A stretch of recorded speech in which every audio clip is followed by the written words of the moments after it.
नमस्कार मेरे प्यारे साथियों, आप सभी का आपके अपने YouTube चैनल पर हार्दिक स्वागत, अभिनंदन। साथियों, हम आज राजस्थान का सामान्य ज्ञान राजस्थान के सामान्य ज्ञान के बारे में अध्ययन करेंगे।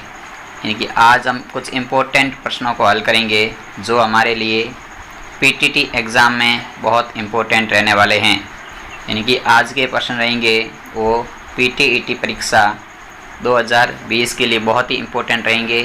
तो साथियों, शुरू करते हैं हम अपने प्रश्न। पहला प्रश्न लिखा हुआ है कि राजस्थान की हस्तशिल्प वस्तुओं को राजस्थान लघु उद्योग निगम किस ब्रांड से विपणन करता है। जो हस्तशिल्प वस्तुएं हैं, हस्तशिल्प, उन वस्तुओं की ब्रांड का जो नाम, किस नाम से वो विपणन करता है। साथियों, इस ब्रांड का नाम है राजस्थली। साथियों, बहुत इम्पोर्टेंट प्रश्न हैं, सेशन को पूरा देखना। साथ ही साथ में प्रत्येक प्रश्न की व्याख्या भी कर रखी है। तो साथियों, एक प्रश्न के साथ साथ हम लगभग 5 से 10 प्रश्न पूरे हल करेंगे। तो साथियों, इसका आंसर है राजस्थली। इसकी साथियों व्याख्या की गई है कि राजस्थान में हस्तकला उद्योग केंद्र कहाँ स्थित है। साथियों, तो हस्तकला उद्योग केंद्र है आपका बोरानाडा, जोधपुर। और हस्तकलाओं का तीर्थ किस जिले को कहते हैं, तो आपका साथियों सही आंसर है जयपुर। तो साथियों, एक बार आप इसका स्क्रीनशॉट ले सकते हैं। फिर हम अगले प्रश्न की ओर बढ़ते हैं। चलिए, अगला प्रश्न साथियों हमारे सामने लिखा हुआ है कि 1973 में रावतभाटा में राजस्थान अणुशक्ति परियोजना की स्थापना किस देश के सहयोग से की गई। साथियों, यहाँ पर हमारे जो राजस्थान में अणुशक्ति परियोजना है, उस अणुशक्ति परियोजना की स्थापना की गई थी 1973 में। और वो साथियों किस देश के सहयोग से की गई, तो देश था साथियों कनाडा। इसकी पूरी व्याख्या समझते हैं। रावतभाटा जो कि चित्तौड़गढ़ में है, रावतभाटा चित्तौड़गढ़ के चोलिया जलप्रपात जो बना हुआ है साथियों, चोलिया जलप्रपात है। इसके पास स्थित जो बांध है राणा प्रताप सागर बांध, तो राणा प्रताप सागर बांध के ऊपर कनाडा के सहयोग से राजस्थान में प्रथम और देश का दूसरा परमाणु विद्युत ग्रह बनाया गया। साथियों, ये राजस्थान राज्य का प्रथम विद्युत ग्रह था और हमारे देश का दूसरा विद्युत ग्रह था। पहला विद्युत ग्रह 1970 में तारापुर महाराष्ट्र में बनाया गया। तो साथियों, ये दूसरा फैक्ट भी आप याद रख सकते हैं। तो राजस्थान का प्रथम जो परमाणु विद्युत ग्रह था वो कहाँ पर बनाया गया, तो बनाया गया था रावतभाटा चित्तौड़गढ़ में, चोलिया जलप्रपात के पास, राणा सागर बांध के ऊपर, कनाडा के सहयोग से। और देश का प्रथम पूछे तो देश का प्रथम 1970 में तारापुर महाराष्ट्र में बनाया गया था। अगला क्वेश्चन बढ़ते हैं साथियों, क्वेश्चन नंबर 3। तो क्वेश्चन नंबर 3 में साथियों लिखा हुआ है कि प्रश्न 3 लिखा है कि कौन सा खनिज उर्वरकों के उत्पादन में काम आता है।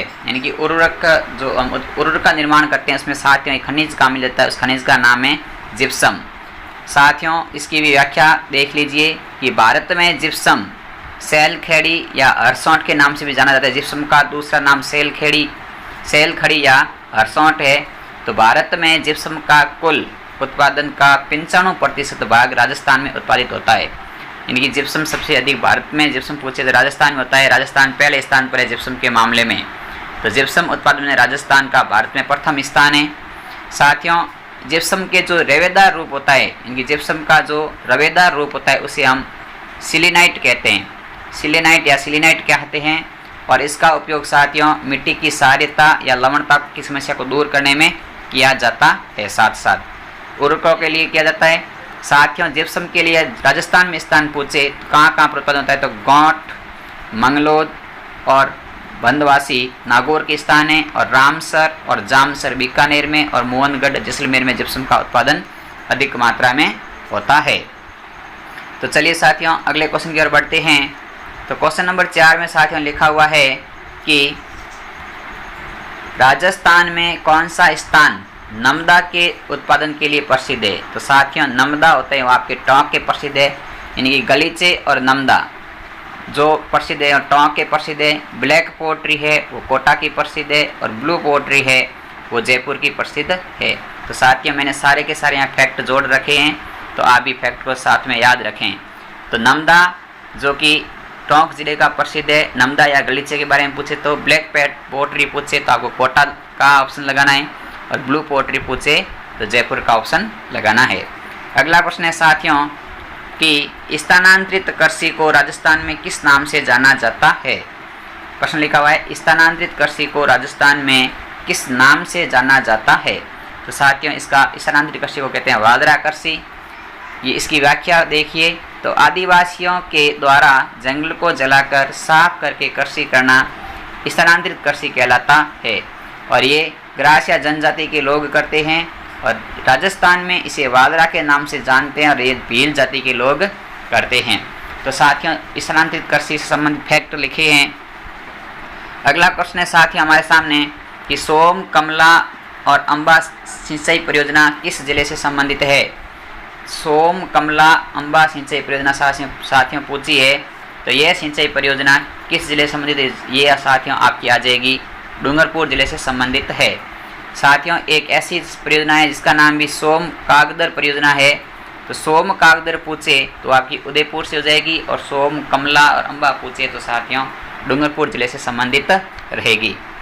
अगले प्रश्न की ओर बढ़ते हैं साथियों। प्रश्न नंबर 7 लिखा हुआ है आपके सामने कि परवन परियोजना किस जिले से संबंधित है। साथियों तो परवन परियोजना है वो आपकी 12 जिले से संबंधित है। अब साथियों इसमें व्याख्या क्या है कि परवन नदी का उद्गम स्थान पूछ सकता है, तो मालवा का पठार MP से होता है। परवन नदी राजस्थान में कहाँ से प्रवेश करती है, तो राजस्थान में साथियों खरीबोर गांव झालावाड़ से राजस्थान में प्रवेश करती है, और झालावाड़ में बहती हुई रामगढ़ कोटा में ये काली सिंध में मिल जाती है। और काली सिंध और परवन जो कोटा के बाद 12 जिले में इस पे एक परियोजना बनी हुई है, उस परियोजना का नाम है परवन परियोजना।